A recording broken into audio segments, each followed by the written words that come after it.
अस्सलाम वालेकुम। उम्मीद है कि आप तमाम खैरियत से होंगे, ठीक ठाक होंगे। तो आज हम लेक्चर नंबर 18 लेकर आए हैं केमिकल कैलकुलेशन के बारे में। तो इससे पहले हमने लेक्चर नंबर 17 में पढ़ा था मोल और एवोगाड्रो नंबर। तो हमने देखा था कि हम मोल को किससे रिप्रेजेंट करते हैं।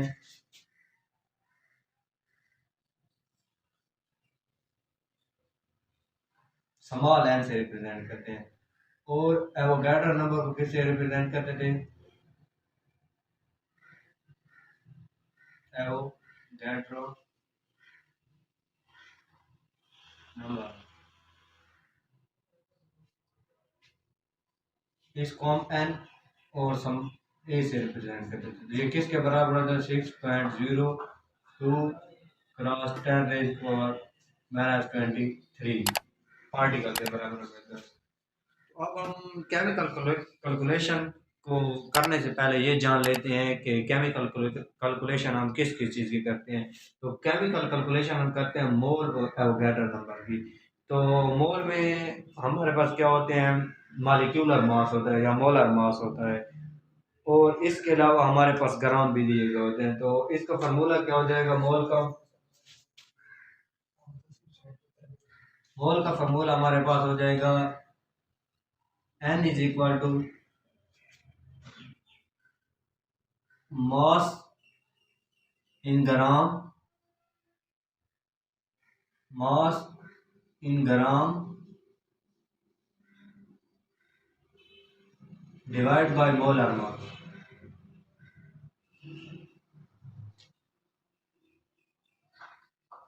अब ये हमारे पास क्या हो गया? नंबर ऑफ मोल्स को फाइंड करने का हमारे पास फार्मूला हो गया। तो नंबर ऑफ मोल्स को फाइंड करने के लिए हमारे पास ये फार्मूला होता है और इसको हम दे देते हैं इक्वेशन नंबर 1 का नाम। तो अब हम इस फार्मूला से क्या क्या मालूम कर सकते हैं कि हमें नंबर ऑफ मोल मालूम कर सकते हैं। इसके अलावा मोलर मास भी गिवन होगा हमारे पास। तो जब हमारे पास ये गिवन होगा मोल्स और मोलर मास गिवन होगा, तो हम क्या फाइंड कर सकेंगे? मास इन ग्राम फाइंड कर सकेंगे कि आया कि हमारे पास कितना मास है। तो अगर हम मास फाइंड करना चाहें तो N cross molar mass is equal to mass in ग्राम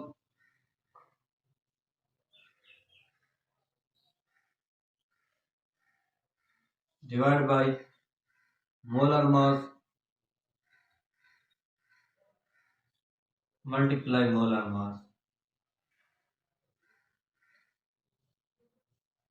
अब हमने सिंपल क्या किया है कि मोलर मास को दोनों तरफ क्या किया? मल्टीप्लाई कर दिया है।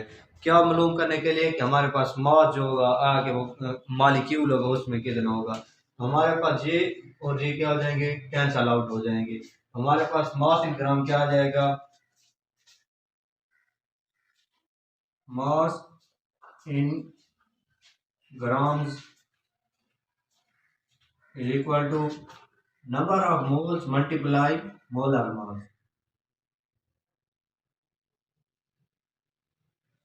अब हम इससे क्या कर सकते हैं?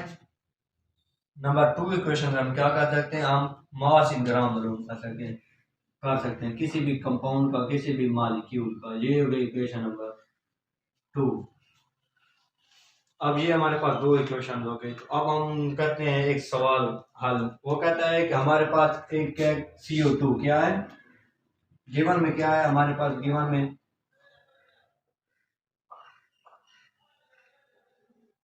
हमारे पास है CO2 क्या है? Carbon dioxide. और इसमें कितने ग्राम है? 60 ग्राम। कितने? 60 ग्राम है। और हमें मालूम क्या करना है? रिक्वायर्ड हमें क्या है?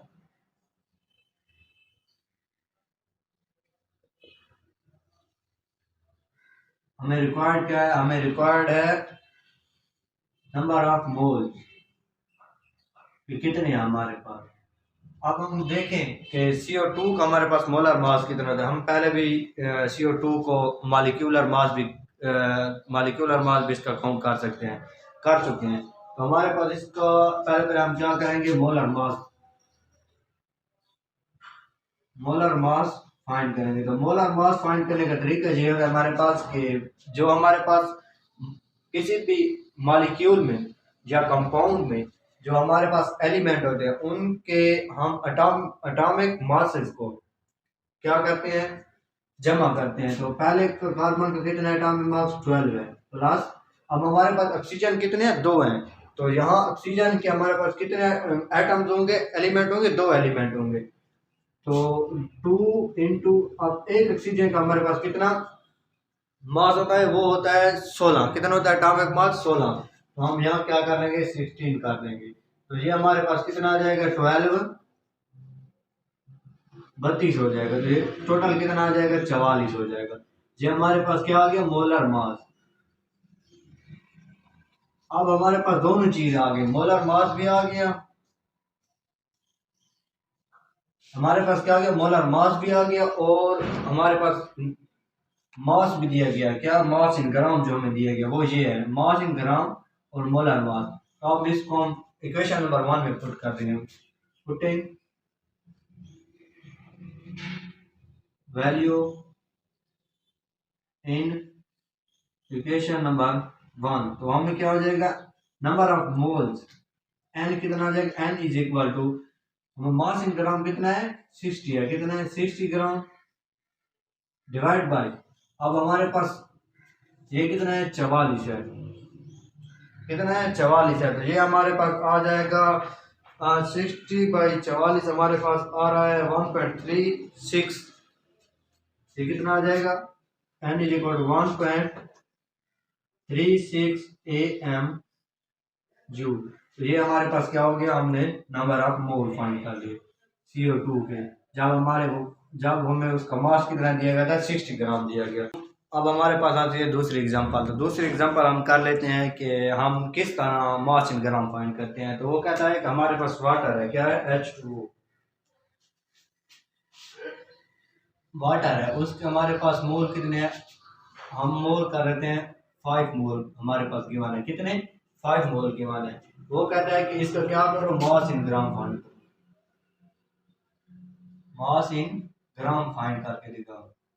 तो पहले पहले हम क्या करेंगे, पहले पहले मोलर मास फाइंड करेंगे HO2 का। तो HO2 का पहले पहले मोलर मास फाइंड करने के लिए हम क्या करेंगे, हाइड्रोजन कितने हैं, यहाँ पे 2 हैं। कितने हैं, मोलर मास हम फाइंड कर रहे हैं किसका, हाइड्रोजन का, H2O वाटर का। तो हाइड्रोजन हमारे पास कितने एलिमेंट, 2 हैं। तो इसका एटॉमिक मास कितना होता है, 1 होता है। तो इसको 1 के साथ मल्टीप्लाई कर देंगे। तो दूसरा हमारे पास क्या है, ऑक्सीजन। ऑक्सीजन का हमारे पास कितना होता है, एटॉमिक मास 16 होता है। तो इसको ऐड कर देंगे 16। अब हमारे पास ये कितने आ गया, 2 + 16, ये कितना आ गया, 18 ग्राम। मोलर मास कितना आ गया, मोलर मास आ गया हमारे पास 18 आ गया। अब हमारे पास दो चीजें आ चुकी हैं, क्या आ चुके हैं, कि मोलर मास भी आ चुका है और हमारे पास नंबर ऑफ मोल भी मौजूद है।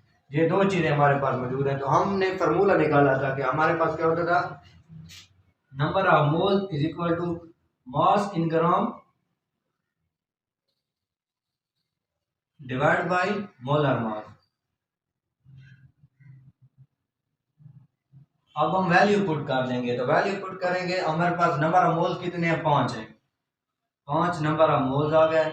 इसके अलावा हमारे पास मास इन ग्राम कितना है, मास है हमारे पास, मालूम करना है हमें मास। ये क्या करना है, फाइंड करना है। ये क्या करना है, हमें फाइंड करना है, बताना है कि कितने फाइंड करना है। तो मोलर मास हमारे पास कितना है, वो हमें दिया गया 18। तो ये हो गया मास इन ग्राम डिवाइड बाय 18। अब हम 18 को दोनों साइड पे क्या करेंगे, मल्टीप्लाई करेंगे। तो मल्टीप्लाई करेंगे तो ये क्या हो जाएगा, 18 को मल्टीप्लाई करने के बाद इस तरह हो जाएगा हमारे पास 18 × 5 is equal to mass in gram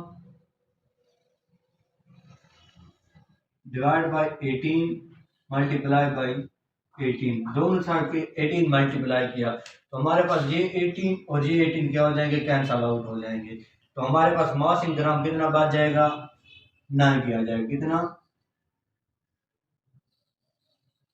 mass in ग्राम कितना आ जाएगा, 90 आ जाएगा। अब हमारे पास 90 ग्राम वाटर हो जाएगा, वो हमें ज़रूरत होगा किसी भी रिएक्शन के लिए। तो अब हमारे पास नंबर 3 पे एग्जांपल आ जाती है, एक और कर लेते हैं। ये कितनी थी, नंबर 2। और अब नंबर 3 पे लास्ट एग्जांपल कर लेते हैं। अगर हमारे पास Na3 के कितने ग्राम हो, Na3 के हो जो 40 ग्राम, तो हमारे पास नंबर ऑफ मोल्स कितने होंगे, क्या होंगे, n कितने होंगे। तो फार्मूले के मुताबिक अब हम क्या करेंगे, पहले पहले मोलर मास फाइंड करेंगे। तो मोलर मास फाइंड करेंगे, नाइट्रोजन का कितना था, 14 होता है। Molar mass is equal to nitrogen का कितना था, 14 प्लस 3 इंटू 1, तो ये कितना हो जाएगा, 17 हो जाएगा। तो हमारे पास अब फार्मूला क्या है, फार्मूला हमारे पास है number of moles is equal to mass in gram divide by molar mass. हमारे पास मोलर मास भी आ गया, नंबर ऑफ ग्राम भी गिवन है। तो हमारे पास n कितना आ जाएगा, n is equal to 40 divide by 17, तो ये आ जाएगा हमारे पास 2 पॉइंट समथिंग आ जाएगा,